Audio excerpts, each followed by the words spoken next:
시청자 여러분 안녕하십니까? 신한수의 우동균입니다. 이재용 삼성전자 부회장 여러가지 송사에 휘말려서 지금도 고생 중이죠.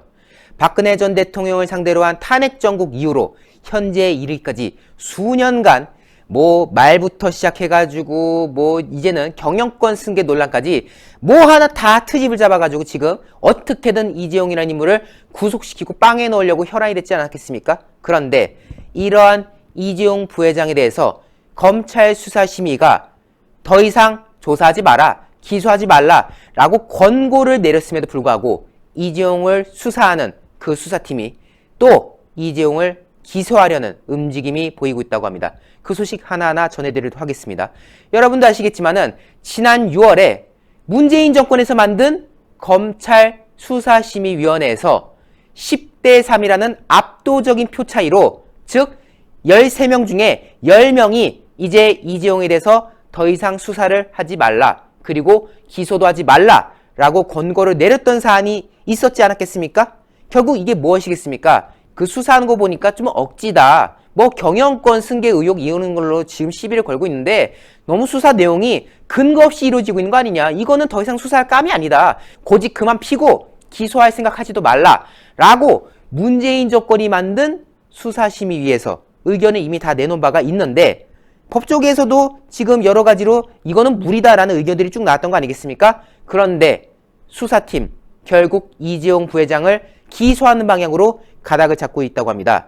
서울중앙지검 경제범죄 형사부는요, 2015년 당시에 삼성물산 제일모직 합병 건과 관련해서 문제가 있는 사안들이 많다라고 지적을 해가지고 이재용 부회장과 전현직 경영진 등 10여 명을 기소하는 내용의 수사 결과를 발표할 것이라는 방침을 이미 세운 것으로 전해졌습니다. 이미 관련된 자료들을 다 작성한 것으로 알려지고 있고 이제 발표 시기만 정해지면 거기에 맞춰서 발표를 할 것으로 예상되는 그런 상황인데요. 결국 이재용 부회장이 기소가 된다면은 검찰이 그동안 8차례의 수사심의 권고를 모두 따라왔던 그 전례를 깨트리는 첫 사례가 될 것으로 예상됩니다. 다시 말해서 그동안 수사심의에서 정해진 어떤 권고안을 검찰 수사팀이 충실히 따라왔는데 이재용에 대해서는 예외적으로 그것을 깨트리는 첫 사례가 될 것으로 지금 가닥이 잡혀지고 있고, 이렇게 되면 수사의 투명성과 공정성 확보를 하겠다면서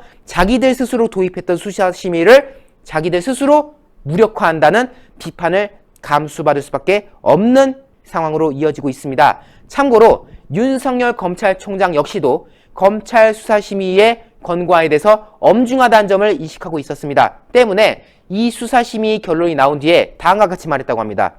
수사 결론을 검찰 중간 간부 인사에 맞춰서 성급하게 발표하기보다는 한두 달 더 걸려도 좋으니 외부 전문가들의 의견을 충분히 듣고 결론을 내려라. 즉 수사심의에서 이재용에 대해서 불기소 의견을 내린 만큼 거기에 맞춰서 제대로 의견을 더 살펴보고 거기에 맞게 판단을 내리라고 사실상 간접적으로 지시를 내린 거 아니겠습니까? 하지만 그럼에도 불구하고 이재용 관련 수사팀은 수사심의의 권고 이후에 자기들은 전문가들 수십 명을 데려서 의견을 다 들었다. 그리고 논문도 많이 봤다. 그래도 우린 기소해야 되겠다. 라고 하면서 이재용을 상대로 한 기소 의지를 굽히지 않겠다는 입장을 거듭 밝히고 있다고 합니다.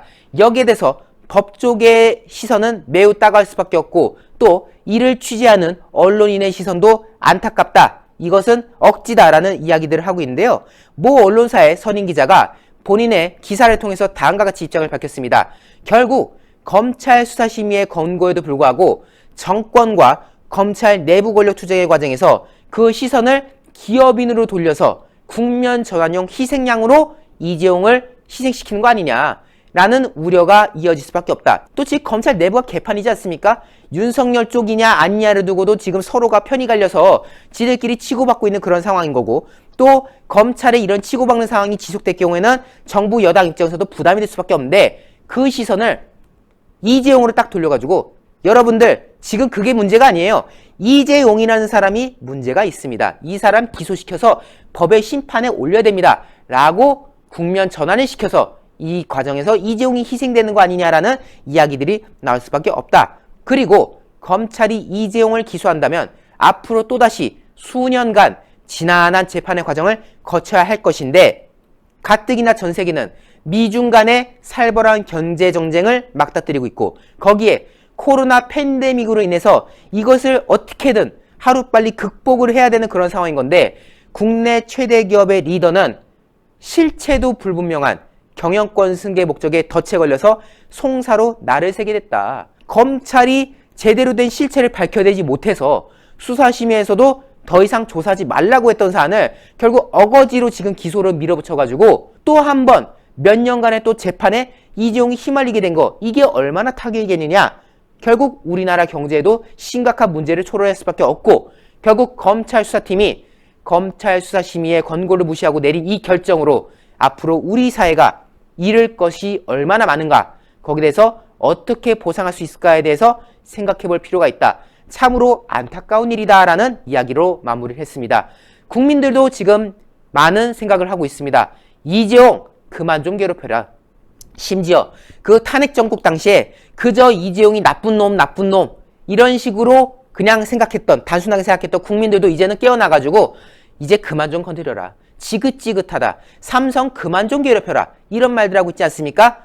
이러한 국민적 여론 그리고 자기들이 만든 수사심의의 권고, 모든 의견들이 지금 더 이상 삼성 건드리지 마라 라고 집중하고 있음에도 불구하고 이재용 수사팀은 계속해서 이재용을 압박하고 삼성을 압박하는 모양새가 이어지고 있다. 과연 정부 여당은 어떤 시선을 바라보고 있을까요? 아, 잘됐다. 아, 이재용으로 또 한번 시선 돌리면 좋지 뭐.